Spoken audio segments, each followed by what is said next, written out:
Ukrainian President Volodymyr Zelenskyy has said that negotiations were ongoing with Saudi Arabia, Qatar, Turkey and Switzerland regarding the second summit on peace in a conversation with Indian journalists shared on his social media on Sunday. Zelenskyy also said he had told India's Prime Minister Narendra Modi that he would support India hosting the second summit on peace, as Kyiv hopes to find a host among the countries in the global south. The Ukrainian president added that he discussed all of the points from the communique and previous peace summit during the meeting with PM Modi in Kyiv on Friday. Zelenskyy also said he wants to boost trade with India, saying he was interested in increasing goods turnover by 3 to 5 times. As the Russia-Ukraine conflict entered a 912th day on Sunday, Ukrainian shelling killed 6 people in Russia's border region of Belgorod on Sunday, while a Russian strike hit a hotel in eastern Ukraine, leaving 1 Reuters journalist missing and another 2 hospitalized. In a statement, the news agency said that a hotel where a 6-person Reuters crew was staying was hit by a strike. On the other hand, the Russian Defense Ministry did not immediately respond to a request for comment.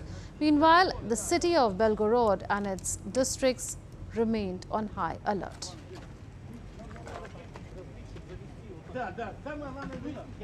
Ukrainian President Volodymyr Zelenskyy has touted a newly developed Ukrainian drone missile that he said would take the war back to Russia.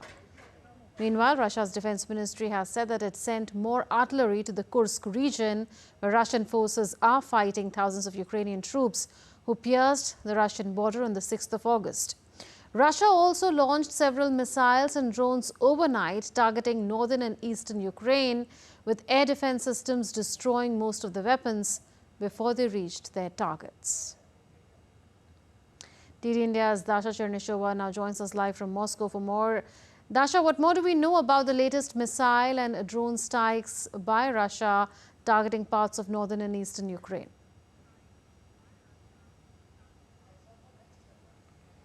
Well, Russia says it continues its so-called special military operation in Ukraine, and for that, Russia is targeting the military infrastructure of the Ukrainian armed forces in all parts of the country. We understand that over the past 24 hours, 1,900 Ukrainian military were liquidated, as well as 9 tanks, according to the recent briefing by the Russian MOD. We also understand that the Russian Ministry of Defense has been striking the Ukrainian positions and the places of where the foreign mercenaries were deployed in Ukraine, and the Russian Ministry of Defense has also been saying that it was pressing the Ukrainian troops in a number of directions, making certain gains in the Donbas area. So certainly the operation is ongoing, with Russia saying that it is going to crush the Ukrainian armed forces, including in the Kursk region, where the Ukrainian incursion has lasted for several days already. On this direction, we understand Moscow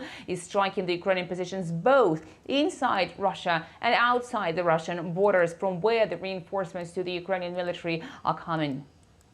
Also, Dasha, Reuters says after a missile strike on Saturday on Hotel Sapphire in the eastern Ukrainian city of Kramatorsk, 1 of its journalists is missing. Now, has Russia acknowledged this attack, 1? And 2, is there any discourse on protecting journalists in war zones, as under the Vienna Convention we know that they enjoy the same protection as civilians? Geneva Convention, I beg your pardon.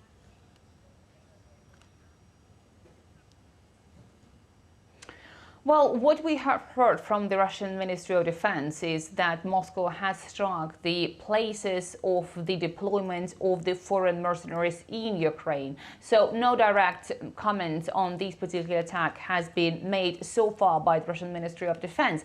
However, we also understand that Moscow is concerned about the work of journalists in the area of the so-called special military operation, but obviously from a different footing, suggesting that it is Ukraine that is deliberately targeting the Russian journalists who work in the area of the operation. And actually, we have seen Russian human rights ombudsman Tatiana Moskalkova earlier this summer asking the OSCE, the UN, as well as UNESCO and the Committee for the Protection of Journalists after the death of the Russian journalists in the area of the operation. So the attention to the work of journalists in the area of the operation is always very high. Also, Dasha, Zelenskyy has spoken to Indian journalists on how negotiations, he said, were on with Saudi Arabia, Qatar, Turkey and Switzerland regarding a second peace summit. Now, Russia, we know, was not invited to the first one. Do you know of any feelers being sent to it for the second one?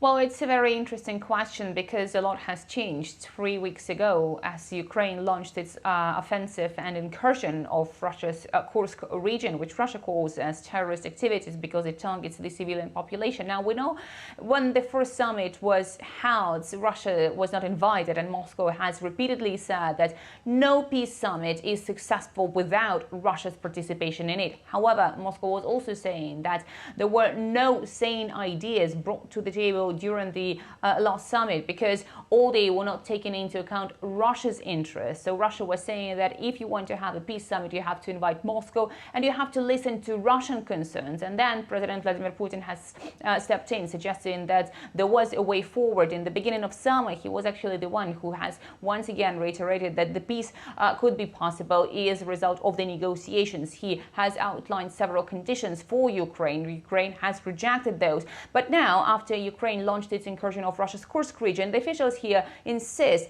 that any possibility of holding negotiations with the Ukrainian authorities at this moment is simply impossible. Dasha Chernysheва reporting from Moscow.